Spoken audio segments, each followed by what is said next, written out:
Thank you for joining Wars of the Rosies as we continue with Part 3, Masonry-Religion, from Freemasonry Its Hidden Meaning by George H. Steinmetz. Chapter 2, Masonry-Religion. Religion must be graduated as evolution, else it fails in its object. If a religion does not reach and master the intelligence, if it does not purify and inspire the emotions, it has failed in its object, so far as the person addressed is concerned. Annie Besant. The order has at all times been careful to explain that Masonry is not a religion. It has denied the fact over and over again, and insisted that it was a lodge or brotherhood, and in no way did, nor was it intended to, take the place of the church in a man's life. It is claimed that Masonry is universal, its tenets such that they can be subscribed to by Christian, Jew, Mohammedan, and Buddhist alike, and they all may meet in brotherhood at its altars. Has Masonry been too careful in its explanations, too vehement in its denials? Has it so loudly proclaimed it is not a religion that its followers have been misled into thinking it is not religious? Has it been fearful of inadvertently stepping on the figurative toes of some creed, mistaking a creed for religion? A creed is defined as a formally phrased confession of faith, a brief, authoritative, summarizing statement of religious belief. As such, certainly Masonry is not a creed, but also a creed is not religion. What is religion?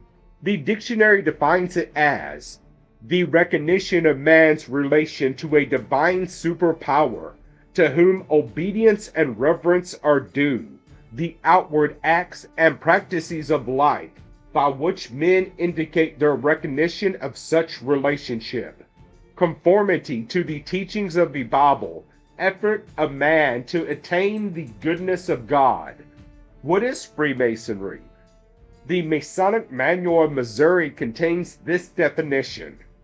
Freemasonry is a beautiful system of morals, veiled in allegory and illustrated by symbols. Its tenets are brotherly love, relief, and truth. Its cardinal virtues are temperance, fortitude, prudence, and justice. Its religion, if religion it may be called, is an unfeigned belief in the one living and true God. In Morals and Dogma, Pike offers the following definition. Freemasonry is the subjection of the human that is in man by the divine, the conquest of the appetites and passions by the moral sense and the reason, a continual struggle, effort, and warfare of the spiritual against the material and sensual. That victory, when it has been achieved and secured, and the conqueror may rest upon his shield and wear his well-earned laurels, is the true holy empire. The time has arrived for Masonry to make its position clear, to not only admit, but rather to declare that it is religious, even though it may not well explain it is not a religion. In the commonly accepted misuse of the word religion, an attitude towards the contrary may have been excusable in the past, as the vast majority of Masons, ignorant of the esoteric teachings, were equally ignorant of the fact that those teachings constitute religion.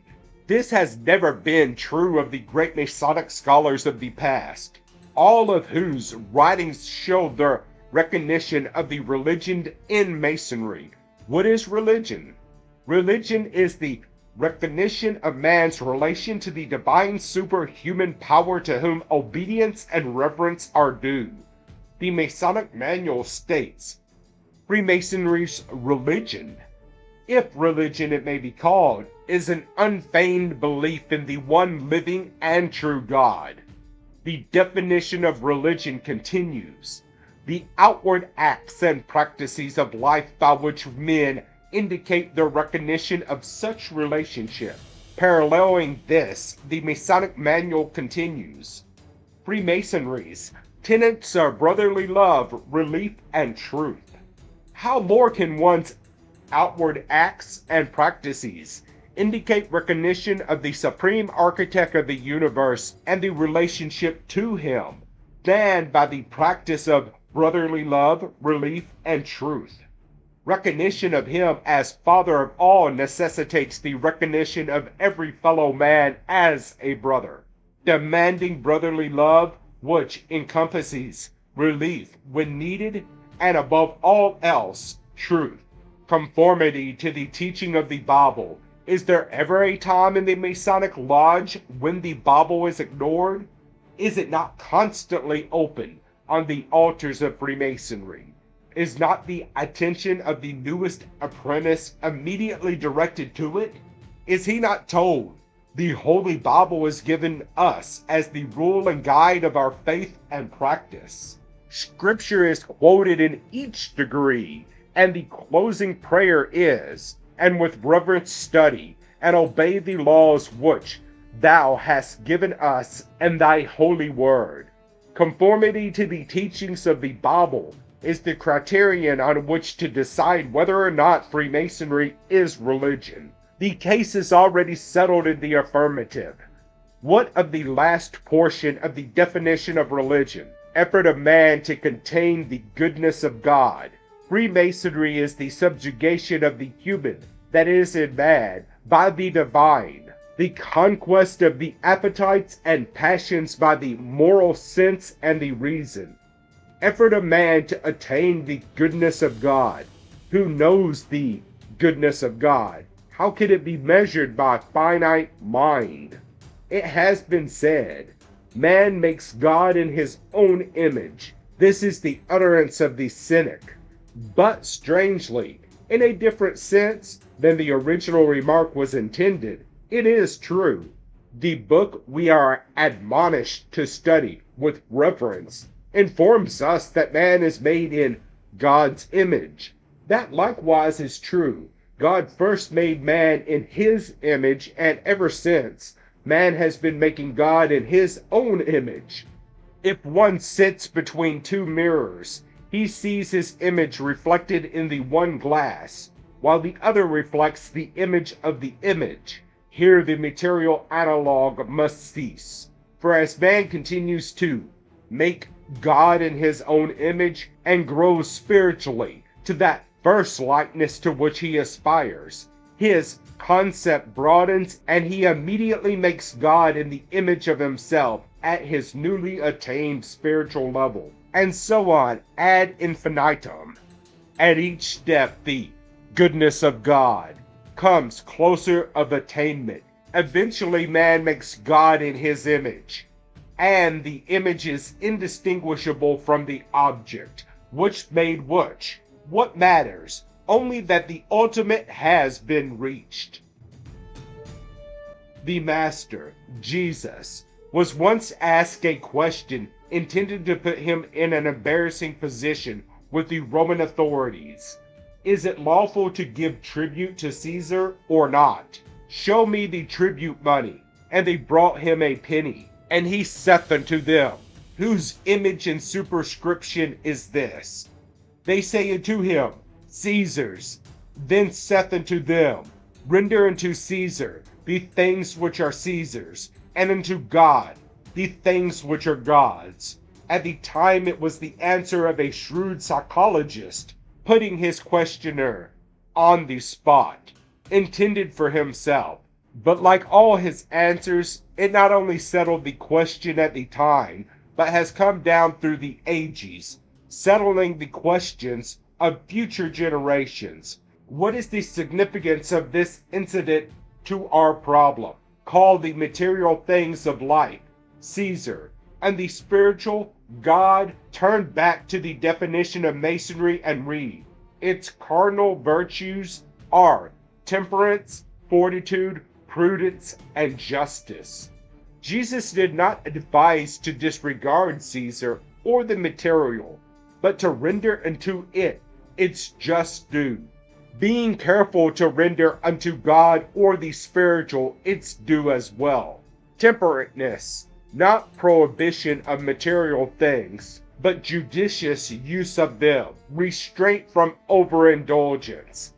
Be ye temperate in all things, temperate in what you eat, as well as what you drink, temperate in your judgment of your fellow man, that due restraint upon our appetites and passions, which render the body tame and governable, and frees the mind from the allurements of vices.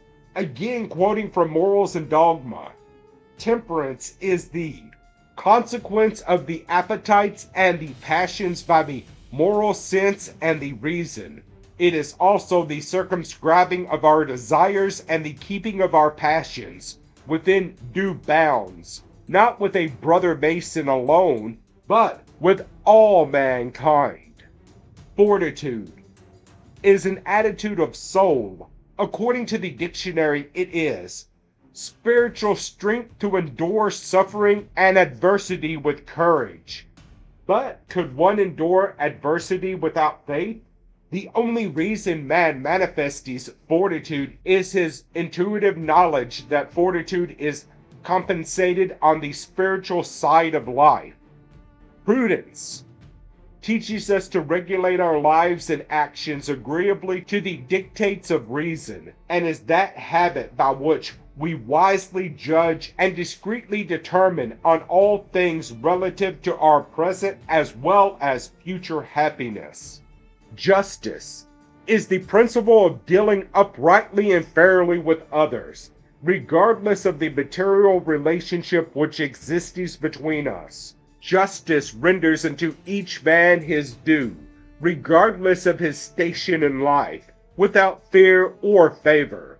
The just man is a righteous man. He cannot be otherwise. The more he prudently envisages what real justice is, the better will be his actions. The just man will be he to whom Buddha referred when he said, "He is the noble man who is himself what he believes other men should be." It is the ultimate of justice not to expect anything of others we are not willing to do or be ourselves. By giving the material due consideration and in just rendering unto it the things which are the materials, but giving it no more. By properly keeping our desires and passions between the extended points of our compasses, we have automatically rendered into the spiritual the things which are the spirituals. Man is not a division, but a unity, body, soul, and spirit. And when we render its due to any undivided part, we have severed the whole. Is this not religion, as described as an effort to attain the goodness of God? Neither official denial nor confirmation can change facts. It is a small consequence whether or not Masonry is acknowledged to be religion. The important thing is how it is practiced. Draw aside the veil of allegory from the beautiful system of morals, thereby discovering the deeper spiritual truths of its meaning, while at the same time following the material admonitions, illustrated by symbols. Each symbol points a moral lesson and is used as an example for the material life, but there are always other interpretations which have reference to the spiritual, until one seeks and finds that deeper meaning and applies it spiritually. Masonry is not religion. It becomes religion only to him who finds religion in it. To others it remains but ritual, and at best a system of morals. Yet there remains the promise contained in the rule and guide of our faith and practice. Seek and ye shall find. Thank you for watching, and please don't forget to share, like, subscribe, and comment. And if you can, please consider donating to Wars of the Rosies. Links to PayPal and Patreon are in the description. Thank you so very much.